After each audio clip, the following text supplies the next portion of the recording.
This week on We've Got Questions, we're highlighting those among us who are making people's lives better. Our thoughts and prayers and hearts and everything are going out to Puerto Rico and Las Vegas. But thoughts and prayers aren't really enough. We hope that you'll be inspired to take action. We've got a lot of links in the description of this video for how you can help a whole bunch of people. If you haven't done anything yet, I mean, really, what's stopping you? Please take action and help. And yeah, we're so excited that you're watching here. Nobel Prizes are being announced this week, and you better believe we've got some questions on it. Yeah. The week we've been waiting for. Hey, oh my gosh. I didn't win one, but that's fine. You didn't win one this year? I didn't, no. Yeah, I bet you were on the short list. No, though. I was a contender. I was on the short list for sure. They had me on hold. If I were to give myself a Nobel Prize, I would give it for like most dedicated watching of The West Wing on Netflix. I don't deserve a Nobel Prize. I can't even joke You about don't? it. No, I'm a garbage version of a human being. I mean, I for sure don't deserve one.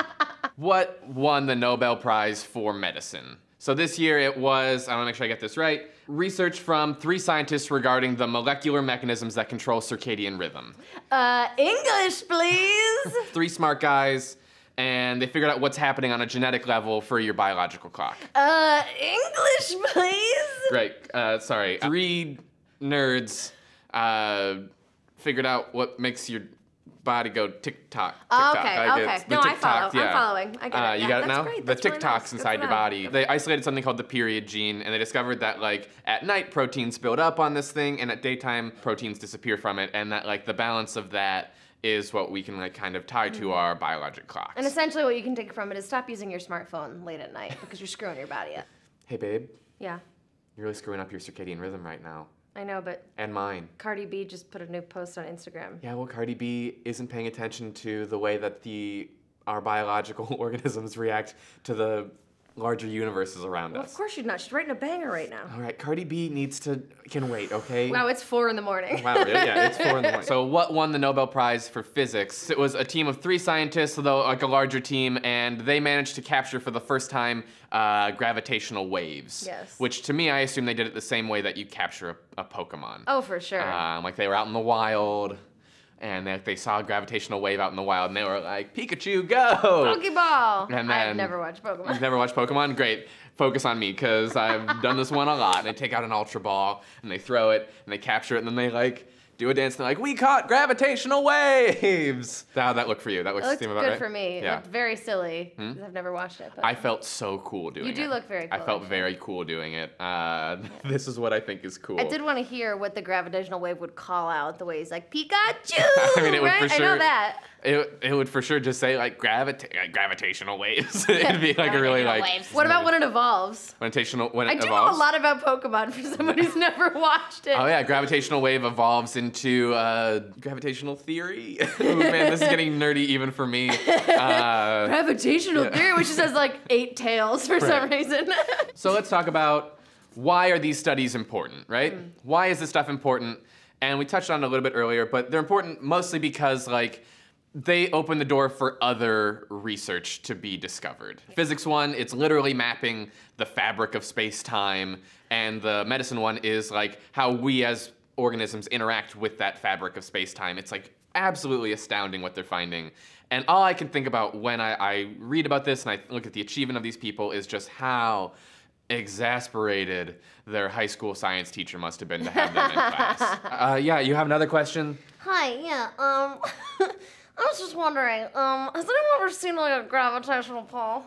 Is it in the textbook? Is it in the No, textbook? no, I did some extra reading. Listen, here, have the teacher edition. You can just have my teacher edition. My nerd just sounds like someone with a sinus infection. Yeah, I think maybe we should be more open-minded. I think there's a chance that all 6 of these guys were quarterbacks. Hey, yo, Teach, you ever think of the possibility that gravitational waves could be detected if we were to send it through a thin enough laser matrix? Oh, see, I need the bathroom pass. Why? Because I'm gonna go smoke weed in the stall. Think about theorems. I'm gonna go think about theorems. You don't grow up hot and then... Yeah, you don't grow up being asking, why is all of this like this? Gravitational waves. Right. There's one thing we know about the most popular kids from our high schools. They at no point questioned reality. This is great. Our reality is the best reality. We don't need to question it at all. Let's keep things status quo. These guys all just won Nobel Prizes for science in their respective fields. How big of celebrities are they now? I mean, in the science field, they must be enormous. In the science field, I have to imagine. George Clooney. Yeah, in the science field, these guys are all George Clooney now. Yeah, for sure. For sure. Just 3 George Clooneys. Can you imagine if you walked on the street and you saw 3 George Clooneys? I would be beside myself. I think they seem like boy bands, right? I think this is like, and they're all talking about like getting in sync. Gravitational waves, right? Gravitational waves. Yeah, girl. I come from deep space when 2 black holes collide. Gravitational waves. G-waves. Why is it still this? It's still bye-bye, yeah. It's even like a pretty manageable It's sweat pretty good. stain, It's not bad at guys. all, but it was just... Zoom in. This is going to be... I would win the Nobel Prize for sweating in shirts. I've made new advancements. I can't with this. Stop. Stop. It's like I'm giving the weather. Of like, oh, like we've got a really high pressure system coming in right here. I can't. Yeah. Brings us to today's big question. If you could give a Nobel Prize to anyone in your life, who would you give it to? I would give it to my friend Rashid, who works at the deli below my apartment, because he's basically my second therapist. I would give one from my dad to Tom Petty. Rest in peace, Tom Petty. We miss you. We have some shout outs to last week's commenters as well. Last week's big question was, how can we fix political posts on Facebook? We got some awesome comments here. Lacey Ray Weber, Weber. The rule should be all statements will be automatically ran through a fact checker, and results and corrections are then listed in citations under each comment. Heck yeah! Hell yeah, that sounds fantastic. That's great. Also want to shout out to Mercury Eutychus for political posts make me crave turkey with cranberry sauce and mashed potatoes with gravy. Edit addendum, I feel like Facebook debates would be much improved if we could throw food at each other. I also agree with that. I think it would seem more like a madcap 80s movie, Yeah, and I think that would be all around better for Facebook. Yeah. My favorite comment was from Brian Dang, who said, won't be long before that's a meme at 42 seconds, which I hope we can play right now. Guys, thank you so much for watching. We've got questions. We'll see you next week.